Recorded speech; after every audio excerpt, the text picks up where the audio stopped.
Hi, my name is Bryson. Amelia. Sam. Alaska. Raiden. This is How you solve a Rubik's Cube. That was actually kind of slow for me.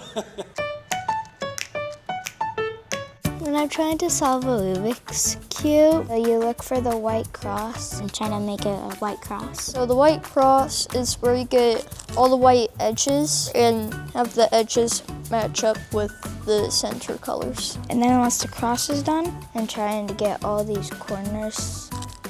Like that. So then you gotta move on to the second layer. And then I do a right algorithm. So if you have this one, you do this algorithm once.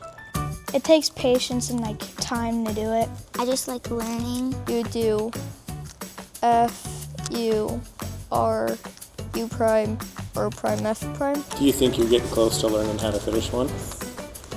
No.